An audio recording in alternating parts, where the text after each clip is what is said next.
ऐसे ये एक साथ नहीं कर रहे हैं। श्री राजेश्वर दास जी हमारे मंदिर में उपस्थित हैं। आप मंच पर आए, आपका हार्दिक अभिनंदन है, आपका स्वागत है। महाराज जी आज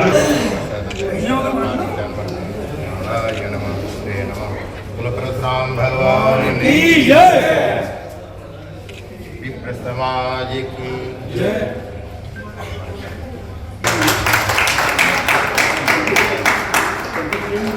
और एक महाराज जी को फरसा।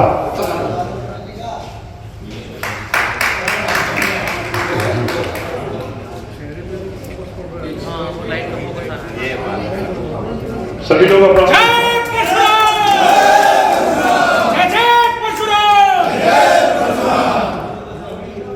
अपना स्थान ग्रहण कर लेंगे। ब्रह्मपुरी से जो राजीव शर्मा जी आए हुए हैं, हमारे पूर्व एवं प्रत्याशी हैं।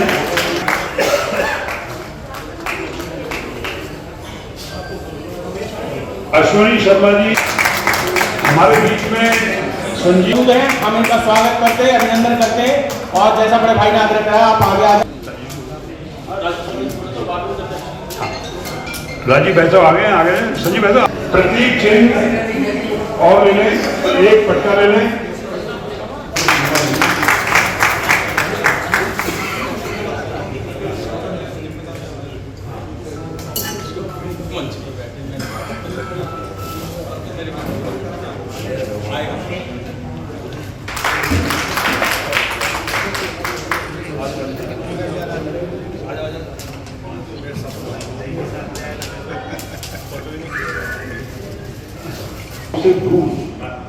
इस कार्यक्रम को प्रारंभ से लेके और अब तक इसकी संरचना की है।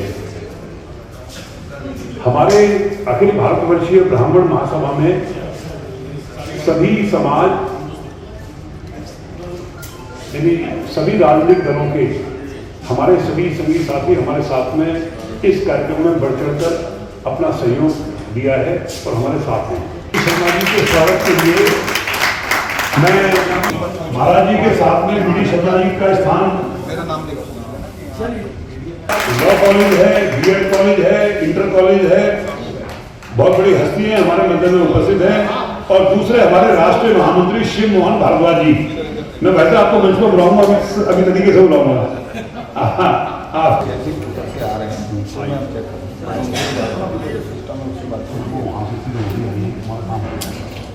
हमारे राष्ट्रीय महामंत्री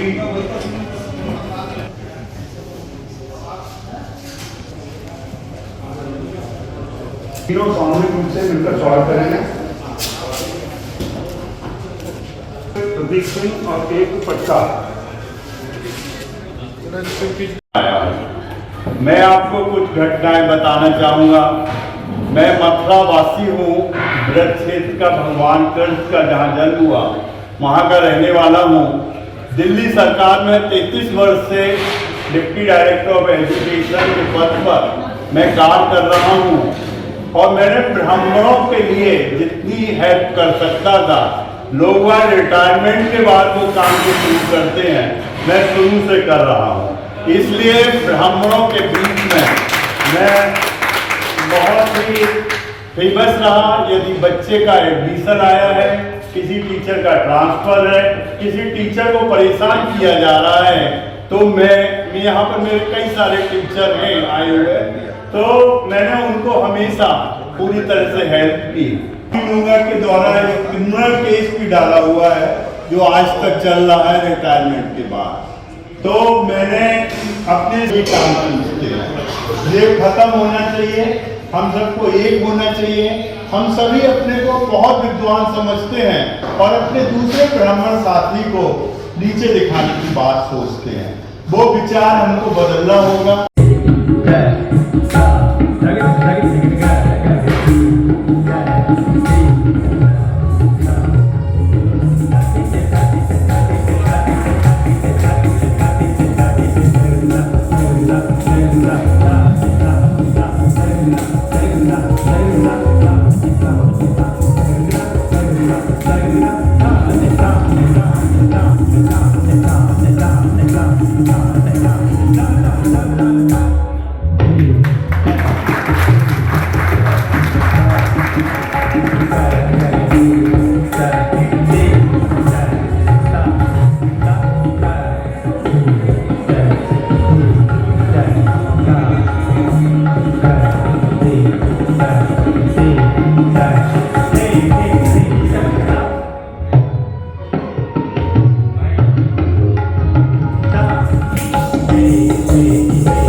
पास आउट हम लोग सोचते स्कूल जाती है और ऐसा है हमें ये स्कूल जाती हुई नजर आए।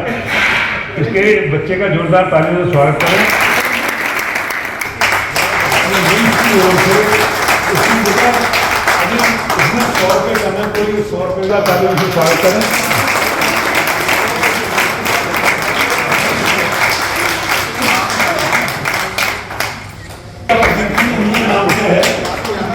और अच्छा अध्यक्ष जी को फरसा भी चाहिए।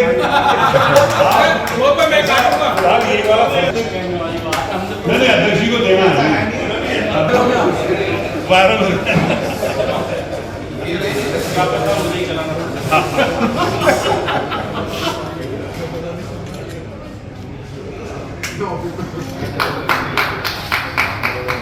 डर चढ़ा जल्दी जल्दी आज मॉर्निंग वॉक पे नहीं गए, नहा धो के जल्दी वहां से हम लोग चल दिए कि 10 बजे हमें दिल्ली पहुंचना है। दोस्तों कुछ दिन पहले आदरणीय बीडी शर्मा जी भी एक सभा में थे। मैं समझ किसी सभा में सक्रिय नहीं था। मैंने काम किया था मदन लाल जी के साथ, मैंने काम किया कौशल किशोर के साथ, लेकिन उनके राजनीतिक कारणों से मैं थोड़ा शांत हुआ। लेकिन मेरे को बीडी शर्मा जी ने जब ये संस्था बनाई तो इनके जो ये उत्तर प्रदेश के अध्यक्ष हुआ करते थे, इनकी जगह मुझे उन्होंने उत्तर प्रदेश का अध्यक्ष बनाया। मंच का इस्तेमाल नहीं करेंगे और निश्चित तौर पर हम किसी जाति के खिलाफ नहीं है, किसी धर्म के खिलाफ नहीं है। हम अपने लोगों को मजबूत करना चाहते हैं, हम अपने लोगों को इकट्ठा करना चाहते हैं कि वो इकट्ठे हो एक झंडे के नीचे। हाँ, जब कोई भी आफत हो तो हम लड़ने के लिए तैयार हो। सिर्फ मेरे आईएएस अधिकारी ने संतोष वर्मा नाम का अधिकारी है मध्य प्रदेश केरल का, ब्राह्मणों के बारे में बकवास की, गलत टिप्पणी की। हम लोगों ने उसका विरोध किया, जबरदस्त विरोध किया, अपने अपने स्तर पर सभी लोगों ने उसका विरोध किया। उसको माफी मांगनी पड़ी आपके विरोध के कारण। लेकिन आज हम लोग एक बात कह सकते हैं, जो कि सारे अपने लोग हैं, हम लोग अभी सोशल मीडिया पे जितने एक्टिव हैं, अगर धरातल पे हम इतने एक्टिव हो जाए, किसी की हिम्मत नहीं जो तुम्हारे बारे में या तुम्हारे समाज के बारे में एक देश में आंदोलन हुआ, धरना हुआ, प्रदर्शन हुआ, हम लोगों ने भी किया, बहुत किया। उसमें सुप्रीम कोर्ट ने रोक लगाई, जिसके कारण हम थोड़े शिथिल हुए। हम इंतजार देख रहे हैं सुप्रीम कोर्ट का निर्णय सुनाते हैं, और हमको कोई पार्टी नहीं आज स्थिति ये हो रही है, हम क्या कहें।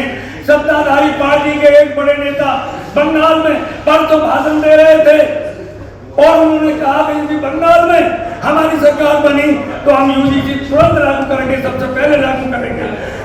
अब इन लोगों का कैसे विरोध किया जाए, ये विरोध ताकत के बल पे होगा, संख्या के बल पे होगा। इकट्ठा होना सीख लो, नहीं तो आपकी आने वाली पीढ़ी आपको माफ नहीं करेगी। अगर हम चुप अपने घर में बैठे रहे, हम लोगों को हमारे बीच को मैं सभी को दिल की गहराइयों से धन्यवाद करता हूं कि उन्होंने इतना अच्छा कार्यक्रम सबको एकत्रित करने का कार्यक्रम यहाँ पर किया, उसको बहुत बहुत दिल की गहराई से धन्यवाद। साथियों, भाइयों, ये सभी जानते हैं कि आज हमें एकत्र होने की आवश्यकता है केवल, जैसा अभी पहले वक्ताओं ने भी बताया, आज हमें एकत्र होने की आवश्यकता है। आज हमें एक दूसरे का साथ देने की आवश्यकता है। जिस भाई से भी जो काम बन सकता हो, जिस भाई की भी जो हेल्प हो सकती हो, सबसे जरूरी है कि हम सबको एक साथ कंधे से कंधा मिलाकर साथ लेके चलें, सबको एक साथ लेके चलें। पढ़ाई हो, एजुकेशन हो, नौकरी हो, पैसा हो, बिजनेस हो, कुछ भी हो, सबको एक साथ लेके चलने की आवश्यकता है। जैसे कि आपने अदर कास्ट में भी देखा होगा, किसी का नाम लेना ठीक नहीं, अगर आपको किसी को पैसे की जरूरत है, अगर अदर कास्ट का पैसे ले रहा है तो उसको अलग इंटरेस्ट दिया जाता है, और उसी कास्ट का पैसा दिया जाता है तो उसको कम इंटरेस्ट पे पैसा दे दिया जाता है। यानी कि उसको अपने साथ लाने की आवश्यकता होती है, उसका काम बिजनेस बढ़ाने की आवश्यकता होती है। नहीं हुए तो आने वाला टाइम हमारे लिए बहुत ही खतरनाक, हमारे बच्चों के लिए बहुत खतरनाक होगा। तो मैं ज़्यादा आप लोगों का समय ना लेते हुए फिर से आज के कार्यक्रम करने के आयोजक और संयोजक को दिल की गहराई से धन्यवाद करता हूँ। हमारे बीच में भैया को हमें सुनने का अवसर प्राप्त होगा। मैं आपको अपनी जो बात कर रहा था, यदि कोई जरूरतमंद है, उसको किताबों की जरूरत है, वो स्कूल में फीस नहीं दे पा रहा है, वो इंजीनियरिंग करना चाहता है, उसके पास में फीस नहीं है। इंजीनियरिंग करना, मैं बहुत बड़ी बात कर रहा हूँ, स्कूल में एडमिशन कराना, पहली बात तो दिल्ली में प्राइवेट स्कूल में एडमिशन कराना, मैंने फेसबुक पर एक पोस्ट किया था कि दिल्ली के स्कूलों में एडमिशन कराना मुश्किल ही नहीं, नामुमकिन है, होते ही नहीं। प्राइवेट स्कूल में होते ही नहीं। वो पता नहीं कैसे एडमिशन कराते थे, क्या जादू था वो समझ नहीं आया, पता नहीं। लेकिन हम लोगों ने ये तय किया कि चलो स्कूलों में दाखिले कैसे होंगे, क्या होगा, वो बात की बात है। हमने इंजीनियरिंग कॉलेज में कोई बच्चा, हमारे किसी परिवार का बच्चा पढ़ना चाहता है, फीस नहीं है, हम ये नहीं कहते हमारी संस्था के पास भेजो। संस्था क्या चीज होती है? संस्था व्यक्तियों से बनती है।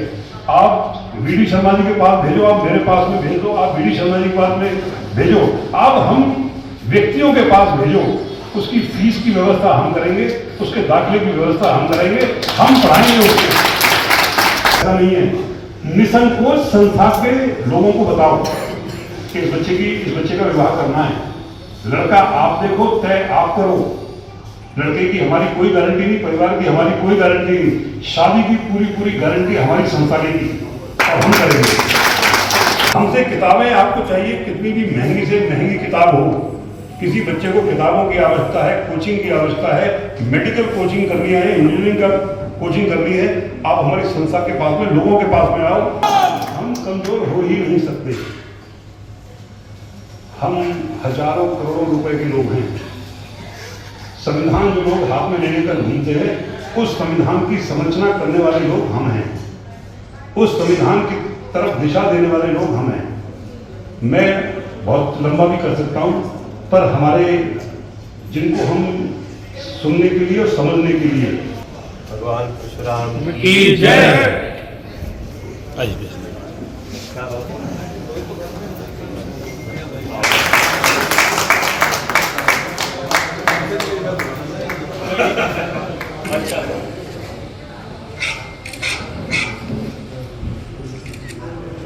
एक मिनट के लिए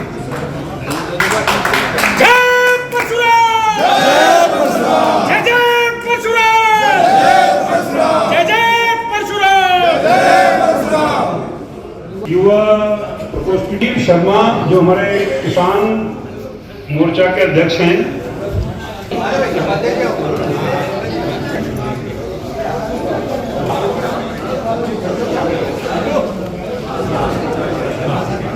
अभी हम स्वागत का कार्यक्रम रोक रहे हैं, अभी नहीं, अब जो बाद में करेंगे।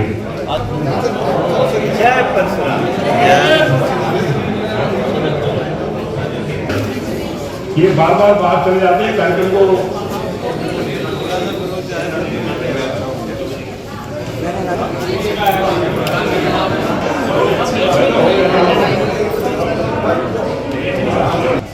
श्री कृष्ण कथा सेवा ट्रस्ट के ऐसा है कि हम 5 घंटे की फोटोग्राफी नहीं करा सकते हैं। सूरज की गर्मी से जलते हुए तन को मिल जाए परवर की छाया। सूरज की गर्मी से जलते हुए तन को मिल जाए परवर की छाया। ऐसा ही सुख मेरे मन को मिला है, मैं जब से शरण तेरी आया। मेरा गर्मी से जलते हुए तन को मिल जाए परवर की छाया। भटका हुआ मेरा मन था कोई मिल ना रहा था सहारा। मिल ना रहा था सहारा। लहरों से लड़ती हुई नाव को, लहरों से लड़ती हुई नाव को जैसे मिल ना रहा हो किनारा। को जो किसी ने किनारा दिखाया, शरण तेरी आया। मेरा मैं उनका हृदय से आभार व्यक्त करता हूँ और आप सब अपना कीमती समय निकाल करके इस कार्यक्रम में शामिल हुए, आपका अभिनंदन है, साधुवाद है। क्योंकि हमारे सांसद जी को बंगाल से आए हैं, उन्हें घर भी जाना है और अभी वैवाहिक वर्षगांठ भी है, तो मैं मंच के माध्यम से उन्हें वैवाहिक वर्षगांठ की बहुत बहुत बधाई देता हूँ। साथियों, आज बदलता दौर है और बदलते दौर में क्या कुछ बदल जाए, क्या क्या सुनना पड़ेगा, क्या क्या कहना पड़ेगा, इसकी तो कल्पना भी नहीं कर सकते। भगवान परशुराम जन्मोत्सव के लिए हम इकट्ठे हुए हैं, तो भगवान परशुराम जी ने हमें शस्त्र और शास्त्र दोनों की शिक्षा दी है। आज का दौर शस्त्र का नहीं है, आज का दौर शास्त्र का युग है। हमें अपने समाज को बचाने के लिए अपने बच्चों को अधिक से अधिक संख्या में उनको भरपूर मात्रा में ज्ञान की ओर देना पड़ेगा। और साथ ही मैं एक बात और कहना चाहता हूं कि हमारा समाज जो बिखरा हुआ समाज है, उसको कहीं ना कहीं एकत्रीकरण की आवश्यकता है। तो जरूर इस बात के लिए प्रेरित करना पड़ेगा कि हम आप लोगों को सहयोग देते हैं, तो आप हमें भी सहयोग दीजिए। यदि सहयोग के बिना अभाव में कहीं ना कहीं समाज बिखर जाता है और कहीं ना कहीं उसके मन में एक भावना घुस जाती है, हम तन मन धन से हम उस कोशिश को करेंगे। आप लोगों से मेरा निवेदन है कि आप सब लोग, हमारी युवा पीढ़ी भी, हमारे बुजुर्ग भी और हमारे युवा साथी भी, ब्राह्मणों की घटती जनसंख्या पर चिंतन और मनन शुरू कर दीजिए। ब्राह्मणों में लेट होती हुई शादियां, उनके कारण क्या है और उनका सामाजिक दुष्प्रभाव क्या पड़ रहा है, इस पर चिंतन करना शुरू कर दें। बेटियों की शादी 25 वर्ष की अवस्था में और बेटों की शादी 27 वर्ष की अवस्था में करनी प्रारंभ कर दीजिए, नहीं तो नुकसान उठाएंगे। दूसरा एक विषय, जब कभी भी यूजीसी जैसे काले कानून आए तो अपनी जुबान पर ताले मत रखिए।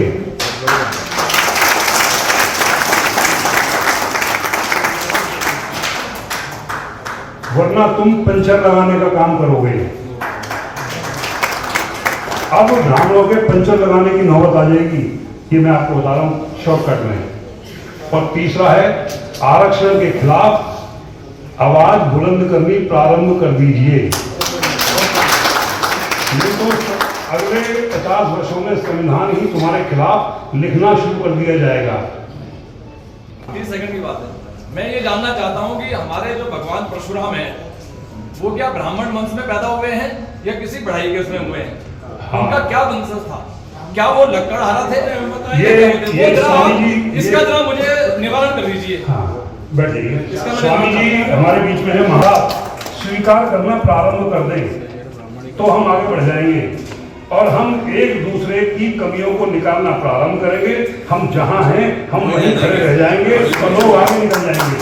मैं इन दोनों के साथ में बड़ी महत्वपूर्ण सभा है और मैं इसके महत्व को समझते हुए मैंने आज दिन भर का अपना प्रचार बंगाल में खत्म किया, क्योंकि मेरे लिए ये बहुत महत्वपूर्ण है। हमारे आदरणीय प्रवेश दिवाकर भाई, विवाह का वर्षगांठ तो पत्नी को बंगाली बुला लिए होते तो हो जाता आराम से, मगर इस सभा को हम वहाँ नहीं बुला सकते थे, इसलिए हम यहाँ उपस्थित हैं। और ये है कि ये मीटिंग होती रहनी चाहिए। क्या बात। आज के कार्यक्रम में जो मुझे सबसे अच्छा लग रहा है कि ये मुलाकात होती रहे। और हम तो कह रहे साल भर में क्यों हो, साल भर में इसको हर 3 महीने पे होना चाहिए।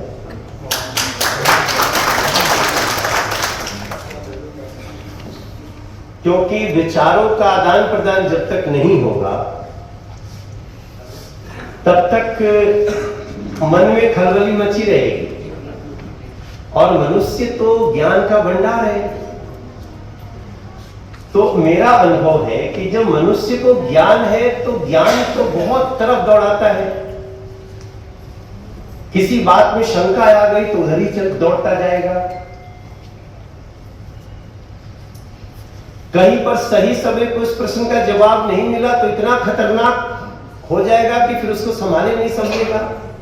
जो ब्राह्मण समाज को दिशा दिखाने वाला सदियों से रहा है और मैं आज भी मानता हूं कि ब्राह्मण ही समाज को दिशा दिखाएगा, ऐसा नहीं। लेकिन दिशा दिखाने के लिए फिर हमको वो ज्ञान भी अर्जित करना पड़ेगा। हमारे बर्बादी के कगार पर चले जाए। हमारा जब अखिल भारतवर्षीय ब्राह्मण महासभा ये जब बैठना चाहिए तो हमें ढूंढ ढूंढ के देश के सभी ब्राह्मणों को इससे जोड़ना चाहिए। ऐसा ना हो कि हम सिर्फ दिल्ली और गाजियाबाद तक रह जाए। तब पता चलेगा कि हम वास्तव में कहां खड़े हैं। और साजिशें तो होंगी। अरे साजिश से जब भगवान परशुराम नहीं बच सके तो हम आप कौन सी बड़ी चीज है। आज भी जब आप कहीं खुल के भगवान परशुराम के बारे में बात करें और सभी समाज के लोग हैं तो थोड़ा सा आपको संकोच होने लगेगा। क्यों? क्योंकि समाज को बताया गया है कि इन्होंने तो 21 बार क्षत्रियों से खाली कर दी धरती को। हम हर साल रामलीला करते हैं, विश्वामित्र जी बताते हैं ये राम लक्ष्मण है, अच्छा कौन है, दशरथ जी के पुत्र हैं, तो वही गुस्से में भी भगवान परशुराम उनको आशीर्वाद देते हैं। इसके बाद भी कह दिया गया कि क्षत्रियों द्रोही। तो जो भगवान परशुराम के बारे में इतना अतिरेक चलाया जा सकता है और ज्ञान की तो कमी नहीं है। मुझे सबसे बढ़िया बात यह लगी है कि हम बैठ रहे और बैठने में हम ये नहीं सोच रहे कौन किस राजनीतिक विचारधारा का। छोड़ दीजिए, राजनीतिक विचारधारा तो होगी, लेकिन उससे ऊपर उठ के हमें इस समाज में इस मीटिंग में पहुंचना। और जब हम ऐसा करना शुरू कर देंगे तो हम बहुत दूर तक जाएंगे। यहां कई ऐसे विषय आए हैं जो हमने नोट भी किया, क्योंकि आज शादी की सालगिरह, घरवाली का तो सम्मान करना चाहिए, तो बहुत तैयारी करके रखी है, नहीं तो सब ब्राह्मणों तो चला जाएगा। ये आज बहुत चुनौतीपूर्ण है। उसके लिए पहले बच्चों को संभालने के लिए हमें खुद को संभलना पड़ेगा। हम सोचे नहीं हम तो कुछ भी बात करें, किसी भी तरह चले, हमारे बच्चे ठीक से रहें, फिर कैसे होगा। और इसके लिए हमारी प्राचीन कई व्यवस्थाएं हैं। वैवाहिक समारोह के लिए लोगों का इकट्ठा होना, बच्चों का इकट्ठा होना, इसकी बात करना, घर में इसकी बात करना।